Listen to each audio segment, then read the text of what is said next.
यो ब्रह्माणं विदधाति पूर्वं यो वै वेदांश्च प्रहिणोति तस्मै तमहदेवमात्मबुद्धिप्रकाशम् मुमुक्षुर्वै शरणमहं प्रपद्ये।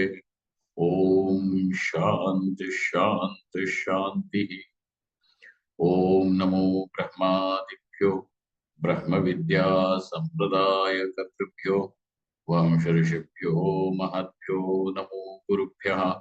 सर्वोपप्लवरहिता प्रज्ञानघनः प्रत्यगर्थो ब्रह्मैवाहमस्मि ब्रह्मैवाहमस्मि।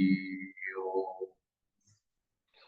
वेदान्तार्थविभासकाय गुरवे शान्ताय सन्न्यासिने नानावादीनगेन्द्रसङ्गपवये योगीन्द्रवन्द्याय च मोहध्वान्तदिवाकराय भगवत्पादाभिधां बिभ्रते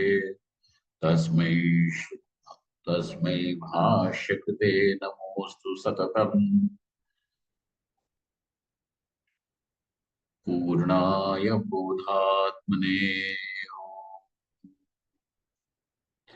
यः पृथिवी भरवारणाय दिविजैः सम्प्रार्थितश्चिन्मयः सञ्जातः पृथिवीतलेह विपुले मायामनुष्यो व्ययः निश्चक्रं हतराक्षसः पुनरगान् ब्रह्मत्वमाद्यं स्थिरा कीर्तिं पापहरां विधाय जगतां तं जानकीशं भजे तं जानकीशं भजे। विश्वोद्भवस्थितिलयादिषु हेतुमेकम् मायाश्रयं विगतमायमचिन्त्यमूर्तिम् आनन्दसान्द्रममलं निजबोधरूपम् सीतापतिं विदित तत्त्वमहं नमामि।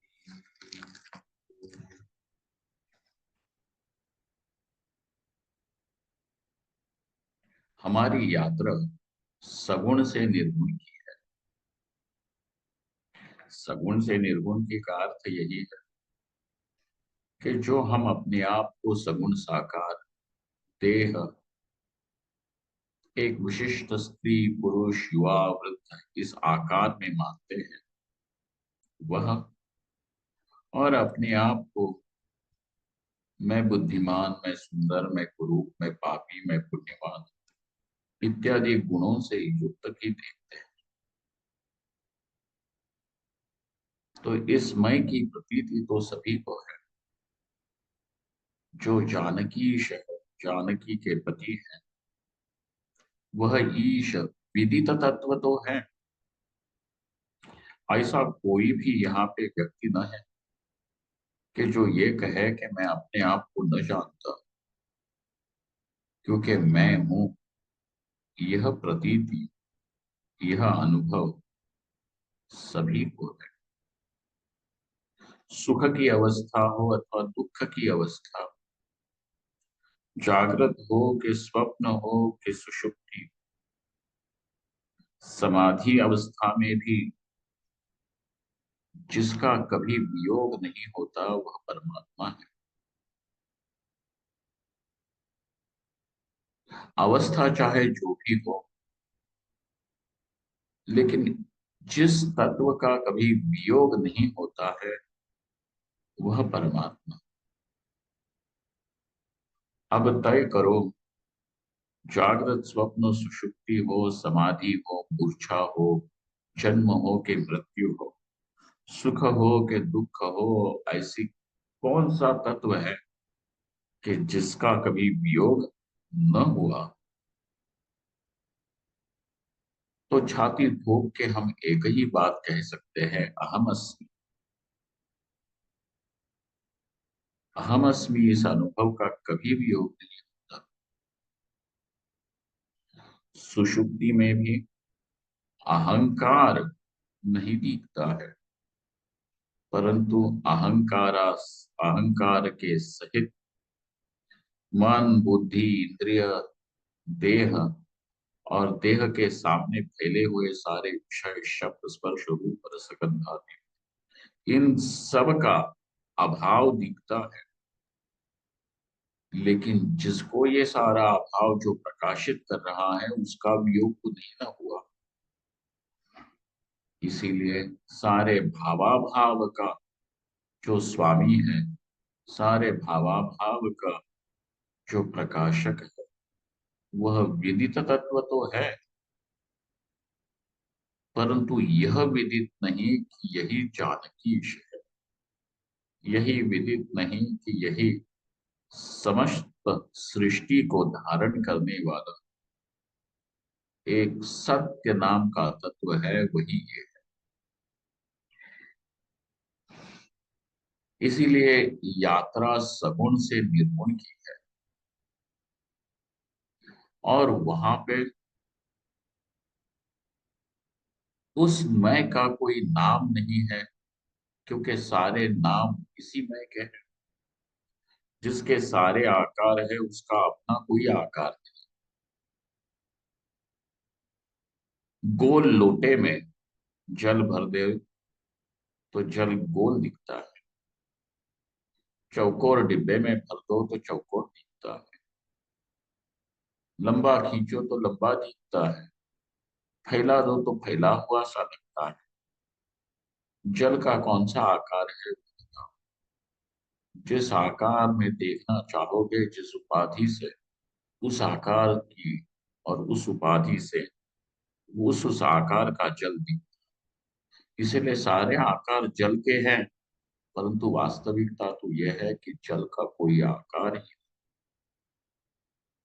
इसीलिए सारे नाम और सारे रूप राम के ही है, परंतु राम का स्वयं का कोई नाम नहीं, ना ही स्वयं का कोई। वह निर्गुण वस्तु, वह निराकार निर्गुण वस्तु होकर के भी सगुण साकार यहाँ पे बन के अब यही प्रतीति हो रही है कि मैं स्त्री, मैं पुरुष, मैं सुंदर, मैं कुरूप, मैं पापी, मैं पुण्यवान। और जितनी यह प्रतीति में श्रद्धा दृढ़ होती है, उतना ही देहाभिमान भी दृढ़। जितनी देहाभिमानता की दृढ़ता होती है, उतना ही दुख ज्यादा। जितना देहाभिमान, उतनी ही मात्रा में दुख। ये समझ लो, ये गणित है, इसको ठीक ठीक बिठा लेना चाहिए। कुछ दिन पहले एक ग्रंथ का हम अध्ययन कर रहे थे, अभी भी चल ही रहा है, परंतु वो अंग्रेजी में, लघु वासुदेव मनन आनंद, तुम लोग वो बता देता हूँ। उन्होंने एक श्रृंखला बताई, कदाचित मैंने ये कभी आपसे इसकी चर्चा की हो। उन्होंने बताया है कि दुख का अनुभव होता है, और इस दुख से छूटना भी हर प्राणी चाहता है। दुख से छूटने की चेष्टा, दुख से छूटने का प्रयत्न सबके लिए स्वाभाविक है। एक खटमल को पकड़ने की कोशिश करो, वो भी भागने की कोशिश करेगा। कभी मच्छर के पीछे जाने की कोशिश करो, मच्छर भी भागता है। तो दुख को दूर करना और दुख से दूर होने का प्रयत्न सबके लिए स्वाभाविक है। परंतु उन्होंने कहा, दुख तो दिखता है, या आया कहाँ से, इसका विचार तो करो। तुम दूर तो इसको करना चाहते हो, इससे दूर भागना भी चाहते हैं, परंतु ये आया कहाँ से। तो वहां पे एक बड़ी सुंदर कारण परंपरा दिखाई। वहां पे ये कहते हैं कि दुख का कारण होता है शरीर परिग्रह। शरीर परिग्रह का अर्थ हुआ कि शरीर को मैं के रूप में और मेरे के रूप में जहां स्वीकार किया, वहीं पे दुख की शुरुआत हो। इसीलिए ये बात पक्की कि जितना देहाभिमान दृढ़ होगा उतना ही दुख की मात्रा अधिक होगी।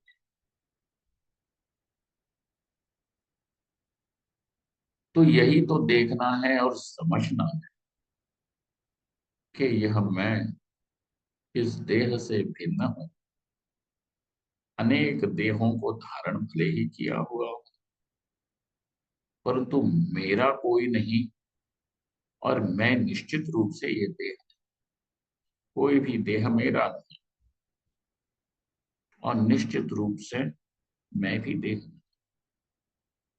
आप लोग यात्रा करते हैं, कभी बस से तो कभी प्लेन से यात्रा करते हैं, और उस यात्रा के दरमियान आपको टिकट पे लिखा मिलता है कि ये फलानी सीट आपकी है, आपके लिए नियुक्त की गई।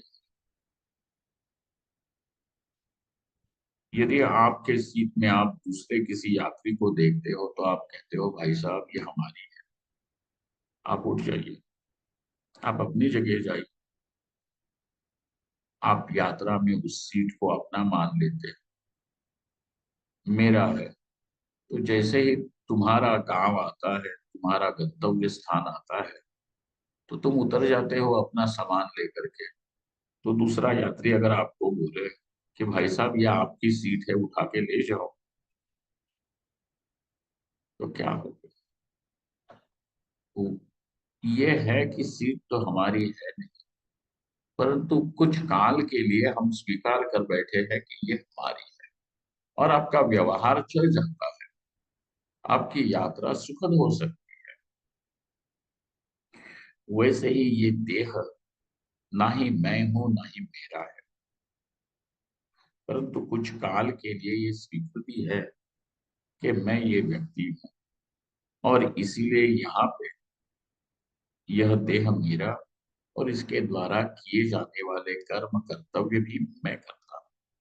ठीक है, परंतु ये इंटरमीडिएट है, एक एक्सेप्टेड वैल्यू है।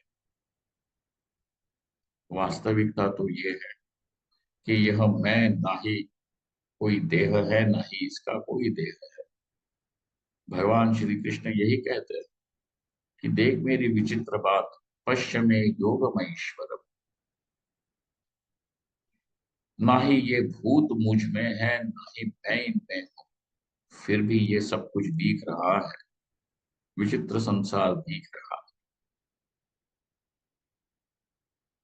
और इस देह बुद्धि को बुद्धि से निकल के अपने निर्गुण निराकार स्वरूप का, परमेश्वर का साक्षात्कार यदि करना हो, तो शास्त्र ने और परमेश्वर की एक विचित्र योजना है, और वह ये है कि परमेश्वर ही आपको सगुण साकार रूप में दिखता है।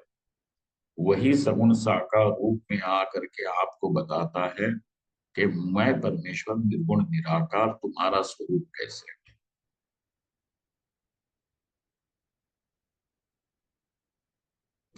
ईश्वर का सगुण साकार होना ईश्वर के लिए बंधक नहीं बनता। जैसे जीव के लिए सगुण साकार की कल्पना एक बंधन है, वैसे ईश्वर के लिए नहीं। क्योंकि जो ये जानता है कि ये हम मैं नहीं, नहीं हो सकता, वहां बंधन नहीं हो सकता।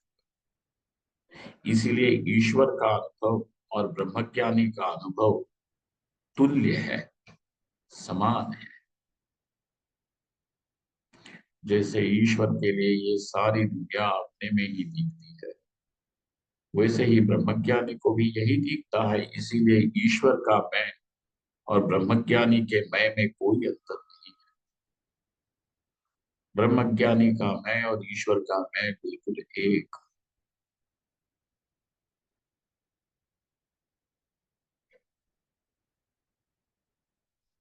इसीलिए ईश्वर ही अपने आप को मैं कह सकता है, वैसे ब्रह्मज्ञानी मैं कहता है। और इसलिए हमारे यहाँ पे ये भी कहा गुरु साक्षात परम। दिखने में तो ये शरीर हाथ मांस चाम का एक पुतला दिखता है, परंतु उसका अनुभव यही है कि हमने अनंत अनंत चिद वस्तु ही, यह जिसको दिखता है वह गुरु। सगुरु रित्येषा मनीषा, भगवान शंकराचार्य यही कहते हैं, जिसका यह अनुभव है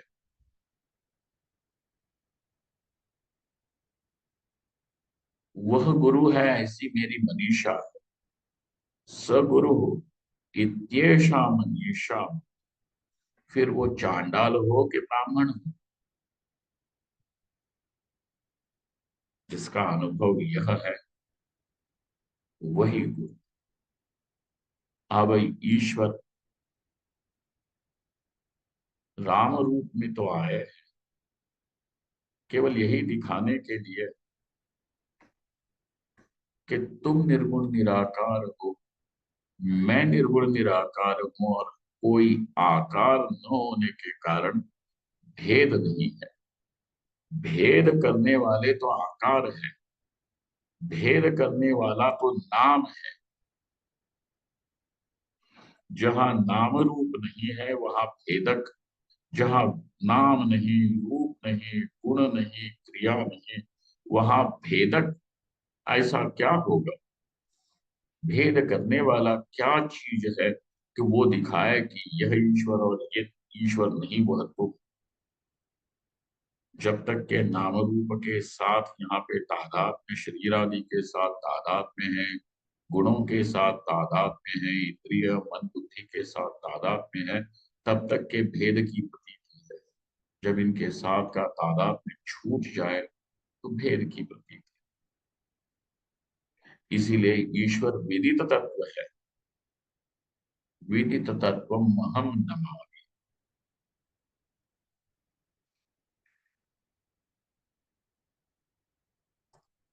अवतारवाद वैसे हमें दिखता है, श्रुति में कहीं विशेष रूप से अवतारवाद की चर्चा नहीं है, उपनिषद नहीं करते हैं, क्योंकि मूल प्रमाण तो उपनिषद, केवल एक केनोपनिषद है कि जहां पे अवतारवाद के बीज दिखते हैं। केनोपनिषद की कथा यही है कि एक बार देवदानवों का युद्ध, और वो भी उपाख्यान रूप से आता है। देवदानवों का युद्ध हुआ, उसमें देवताओं ने जीत हासिल कर ली। देवताओं में अभिमान बढ़ गया, हर एक जन अपने अपने डींग हाँकने लग गया कि मैंने ये पराक्रम किया, मैंने ये पराक्रम। और अचानक देवता देखते हैं कि उनके उनसे भी ऊंचे स्थान में, अंतरिक्ष में, अधांतर एक यक्ष प्रकट हुआ। वैसे देखा जाए तो यक्ष देवता तो है, परंतु देवताओं में भी निम्न कोटि का। परंतु इस यक्ष के दर्शन हुए, वो बड़ा अद्भुत था, और देवताओं से भी ऊंचे स्थान में उनको दिख रहा था। इसलिए देवताओं को आश्चर्य लगा कि यह कौन है, क्योंकि उसका तेज और उसका प्रभाव ऐसा था कि सारे देवता जो वहां पे कोलाहल कर रहे थे, अपनी अपनी टीम हाँकने में लगे हुए थे, वे तुरंत वहीं पे शांत हो गए। आपस में यही चर्चा हुई कि यह कौन है, कौन है। तब इंद्र ने अग्नि को नियुक्त किया और कहा, जाओ अग्नि, तुम जातवेदा हो। आपको पता होगा, जातवेदा का अर्थ ये है कि जन्म हो कि मृत्यु हो, हमारे साथ अग्नि हमेशा ही रहता है। वैदिकों की ये कथा आपको पता होगी ना। इसीलिए जब प्रेत यात्रा घर से भी निकलती है, अंतिम यात्रा, तो साथ में उसका दक्षिणाग्नि लेकर के निकलती है। अग्नि साथ में होता है, तो जन्म से लेकर के मृत्यु तक अग्नि साथ में तुम्हारे हर एक क्रिया का वह साक्षी है। इसलिए जन्म में जो भी तुमने किया है वह अग्नि जानता है। वही तुम्हारा पूज्य, इसलिए ब्राह्मणों को अग्निहोत्र सबसे पहले था। बाकी देवताओं की पूजा अर्चा ये सब ठीक है, परंतु देव परमेश्वर का पूजन जो था वो अग्नि रूप में ही हुआ करता था, अग्निहोत्र के। तो हुआ क्या, इंद्र ने कहा कि देख अग्नि, तू जातवेदा है, सबको जन्म से लेकर के मृत्यु तक सबकी पत्रिका लिखा पढ़ी तुम्हारे पास है, तुम सबको जानते हो। जाओ पता करो कि यह यक्ष कौन है। यक्ष के पास पहुंचता है, यक्ष से प्रश्न करने के लिए कि तुम कौन हो। और जैसे ही अग्नि तो अपने सारे तेज के साथ जाता,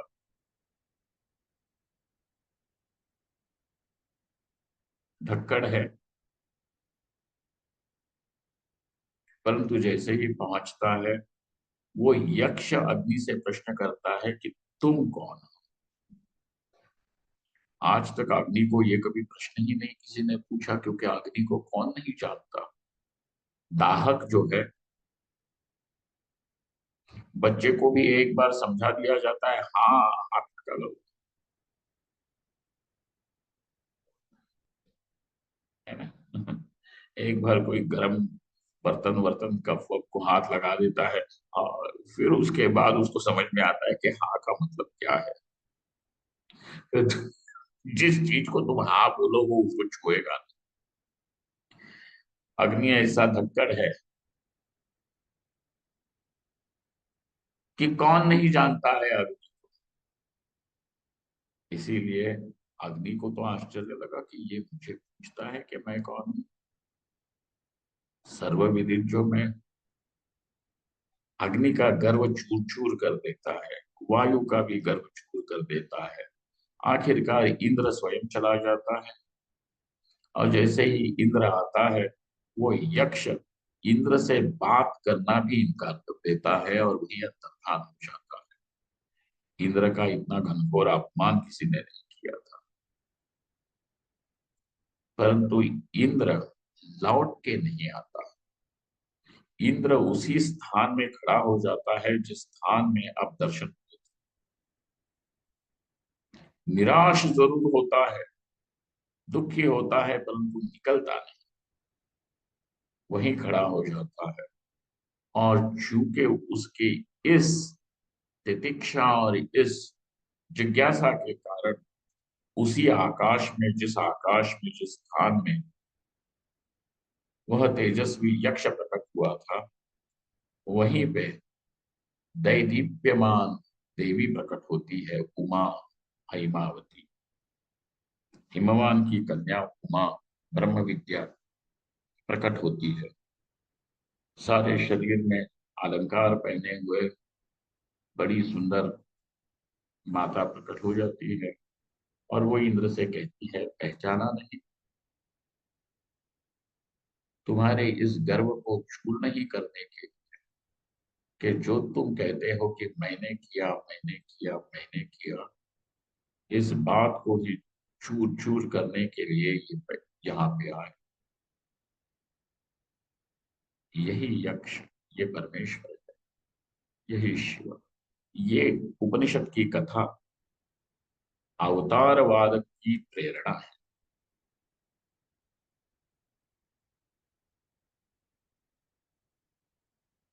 तो परमेश्वर का अवतार प्राकट्य किस लिए हुआ? अध्यात्म के उस तत्व को उद्घाटित करने के लिए। अवतार है सगुण साकार,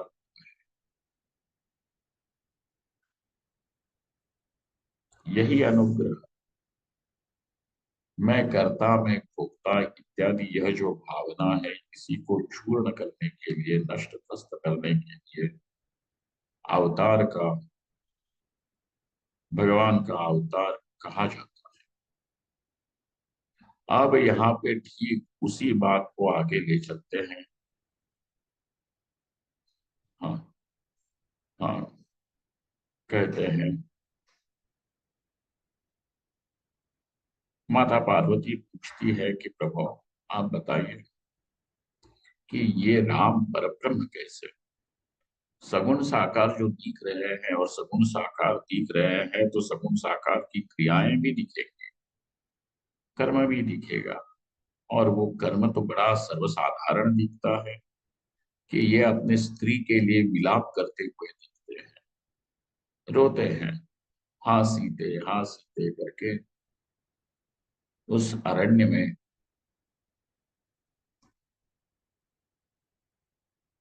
लता वृक्षों से पूछते हैं कि कहाँ है, देवी को देखा क्या? सीता को किसी ने देखा क्या? हाँ सीते करके रोते हैं। और आप कहते हो ये परमेश्वर, कैसी विचित्र बात है। भगवान शंकर कहते हैं कि सुनो देवी, निर्गुण निराकार का सगुण साकार होना भले ही हो जाए, भले ही क्रियाकलाप तुम्हारे हमारे जैसे ही दिखे, परंतु उस निर्गुण निराकार परमेश्वर का निर्गुण निराकारत्व खंडित ही नहीं होता। जैसे भले ही अविद्या दशा में तुम अपने आप को देह मानो और अपने आप को कर्ता भोक्ता मानो, लेकिन इस अविद्या दशा में भी तुम्हारा ब्रह्मत्व बरकरार है कि यह मैं ब्रह्म ही है, जानते नहीं हो, इतना ही अंतर है। वो कथा जो आती है बड़ी सुंदर है। कथा ऐसी है कि कोई एक व्यक्ति था, बड़ा ही रईस, श्रीमंत था।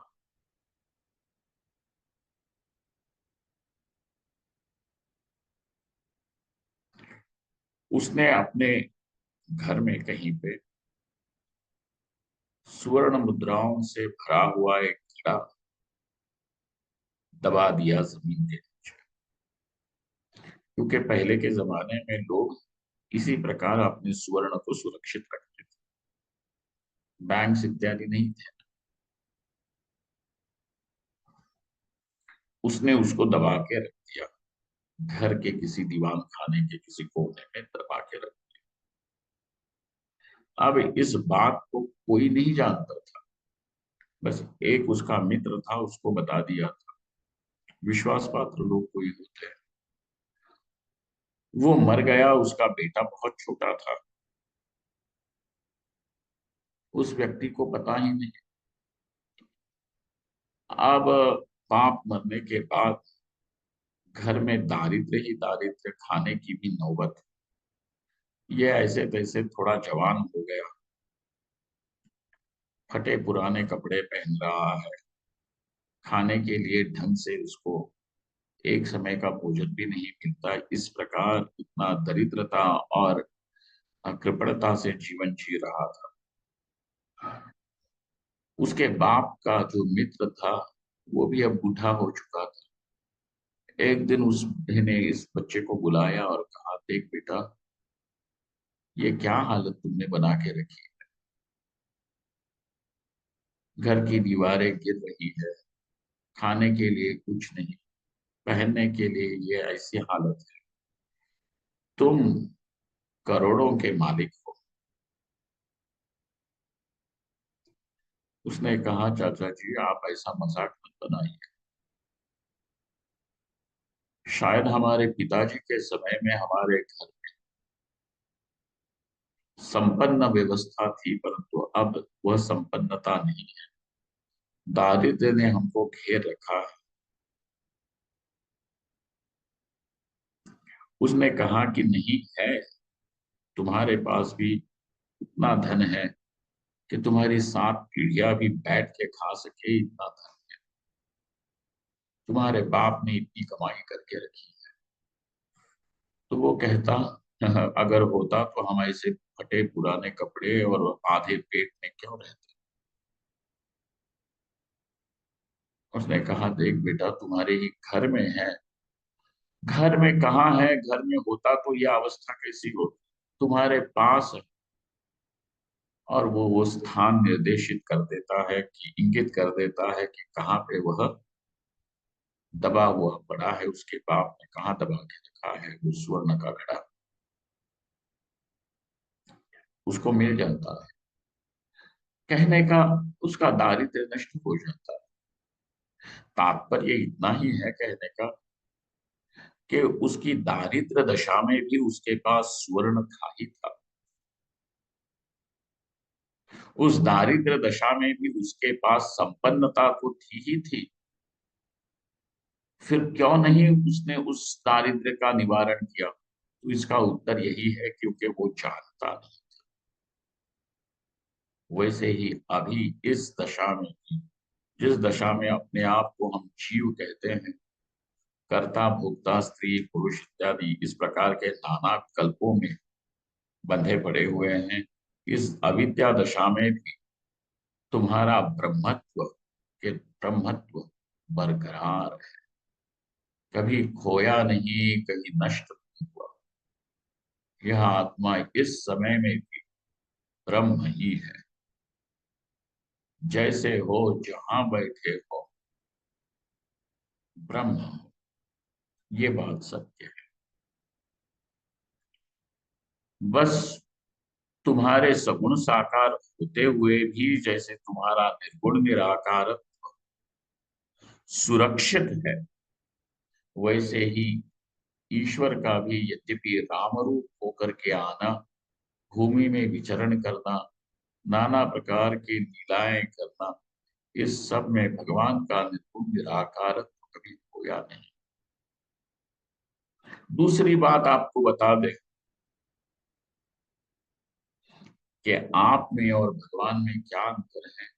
वो यह है कि तुम सगुण साकार होते हो तो अज्ञान के कारण, परंतु भगवान में आवरण शक्ति है ही नहीं, इसलिए वहां पे कभी भी ये प्रतीति ही नहीं। तीसरी बात यह है कि जो शुद्ध सत्व की उपाधि लेकर के यह चैतन्य ईश्वर बना है, इसीलिए ऐश्वर्य, श्री, यश, ज्ञान, इसकी हानि कभी नहीं होती। राम भले ही मनुष्य तपस्वी रूप में दिखे, परंतु जगत कारणत्व खंडित नहीं होता। सर्वशक्तिमत्व खंडित नहीं होता। सर्वज्ञत्व खंडित नहीं होता। इसलिए ये मत सोचो कि विलाप करने वाला राम और मैं भी विलाप करने वाला स्त्री पुत्र आदि के लिए, मुझ में क्या अंतर और उसमें क्या अंतर।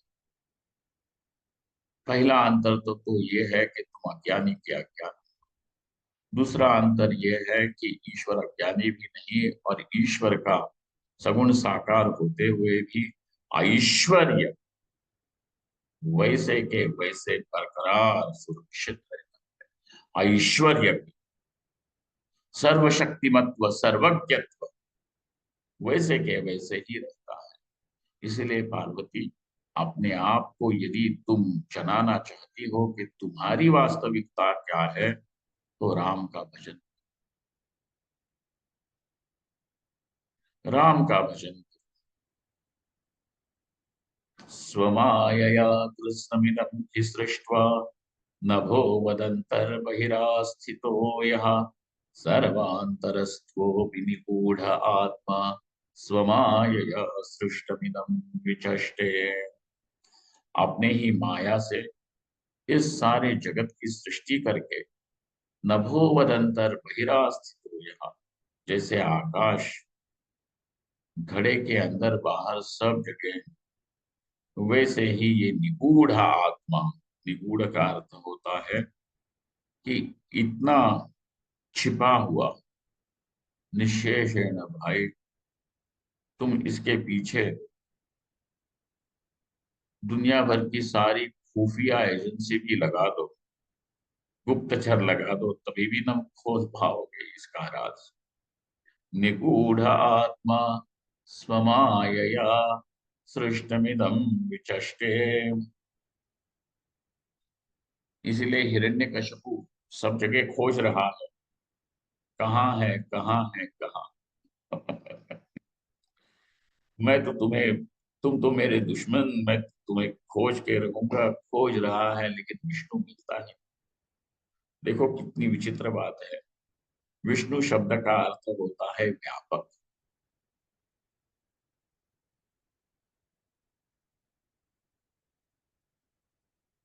वे विष्टि विष्णु। विष्णु शब्द का अर्थ है व्यापक। जो व्यापक मतलब सर्वत्र विद्यमान है, ऐसा। व्यापक होने पर भी हिरण्यकशिपु को कहीं मिल नहीं रहा। अपने सारे शक्ति के साथ, बल के साथ विष्णु को ढूंढ रहा है नाश करने के लिए। और वहां शास्त्रकारों ने कहा, वह जो विष्णु है वो कहाँ अपने आप को निगूढ़ करके बैठा, तो हिरण्यकशिपु के हृदय में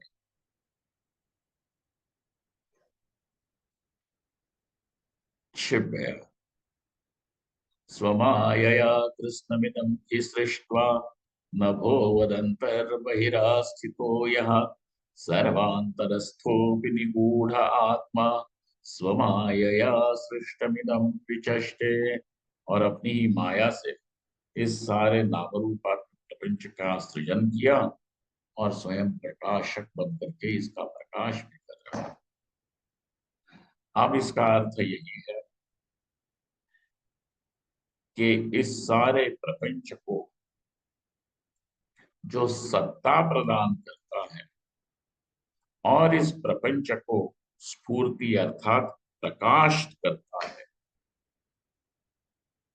वह राम है।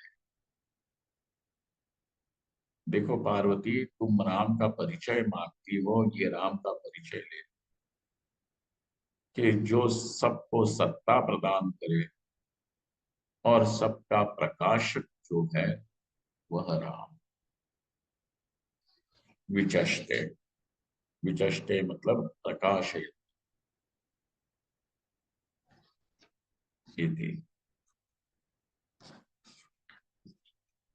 आगे कहते हैं 19वें श्लोक में, जगन्ति नित्यं परितो भ्रमन्ति यत्सन्निधौ चुम्बकलोहवद्भिः वद्हि एतन्न जानन्ति विमूढचेताः स्वाविद्यया संवृतमा मानसाये। बात ये, जगन्ति नित्यं परितो भ्रमन्ति। आप जरा सोचो, दुनिया में तुम इतस्ततः पागलों की तरह घूम रहे है ना। जरा अपनी नौकरी धंधे की ही बात सोचो, कहाँ कहाँ घूम रहे हैं। और कहीं नहीं होगा तो अपने दिमाग में ही चक्र चलते रहते हैं। ये क्या है, ये भ्रमण नहीं तो क्या है। या देवी सर्वभूतेषु भ्रांति रूपेण संस्थिता नमस्तस्यै नमस्तस्यै नमस्तस्यै नमो नमः। ईश्वरः सर्वभूतानां हृद्देशेऽर्जुन तिष्ठति भ्रामयन् सर्वभूतानि यंत्रारूढ़ानि मायया। करो यहाँ वहां, ठोकरे खाओ, यहाँ वहां जाओ, डोलते रहो, कभी दाएं कभी बाएं, यहाँ कभी सुख में कभी दुख में, कभी यश कभी अपयश, कभी मान सम्मान तो कभी अपमान में।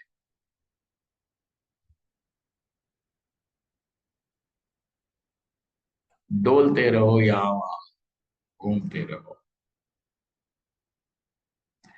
ये परंतु राम तो वो है कि जिसमें ये सारे जगत, सारे जग, सारे ब्रह्मांड जगन्ति नित्यम परितो भ्रमंती, वे इसमें भ्रमण करते हैं। और तुम्हें क्या दिख रहा है कि मैं भ्रमण कर रहा हूं, मैं भ्रांत हो रहा हूं।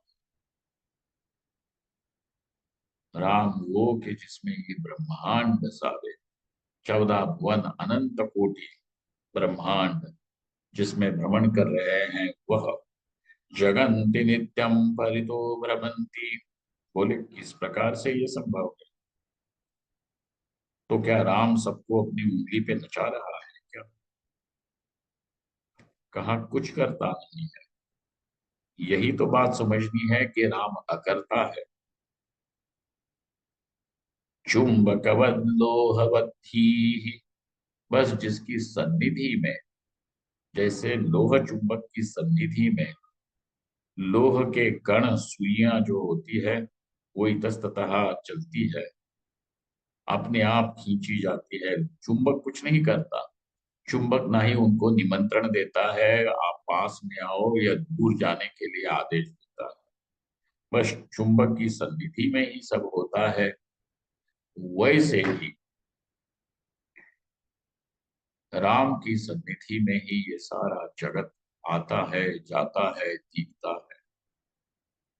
अब बस तुमको ये निर्देश कर दिया कि जिसकी सन्निधि में जगत का आना जाना होता है, अनंत कोटि ब्रह्मांडों का घूमना फिरना होता है, वह राम।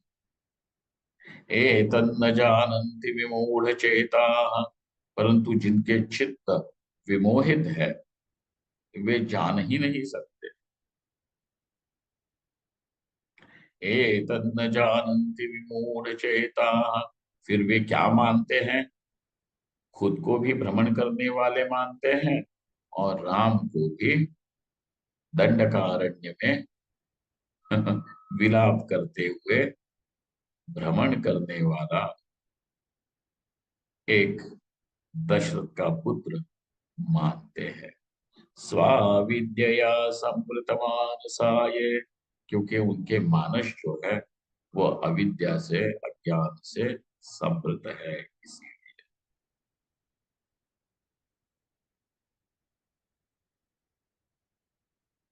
जो सत्ता स्फुरण प्रदान करे, जिसमें ये ब्रह्मांड सारा जगत घूमता है मतलब, अब सोचो जागृत गई और फिर आई, स्वप्न गया फिर आया, सुषुप्ति गई और फिर आई, ये भ्रमण हो रहा है, नहीं तो क्या हो रहा है?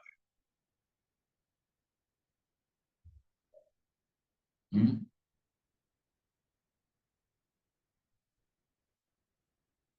यही भ्रमण है। तो ये भ्रमण किसके चारों ओर हो रहा है, ये जरा देखो। जागृत स्वप्न सुषुप्ति ये अवस्थाएं, क्योंकि जितना भी ब्रह्मांड है जागृत स्वप्न सुषुप्ति के सिवा और कुछ है ही नहीं। व्यक्त अव्यक्त के सिवा और कुछ है ही नहीं। ये व्यक्त अव्यक्त किसकी चारों ओर घूम रहे हैं, जरा देखो तो सही। देवी वही राम, वही राम, वही राम। इति शम, यहीं पे आज का विश्राम लेते हैं। ओम पूर्णमदः पूर्णमिदं पूर्णात् पूर्णमुदच्यते पूर्णस्य पूर्णमादाय पूर्णमेवावशिष्यते। ओम शांति शांति शांति। शंकरं शंकराचार्यं केशवं बादरायणं सूत्रभाष्यकृतौ वन्दे भगवन्तौ पुनः पुनः। ईश्वरो गुरुरात्मेति मूर्तिभेद विभागिने व्योमवद्व्याप्तदेहाय दक्षिणामूर्तये नमः। Mahadev, thank you all, thank you very much.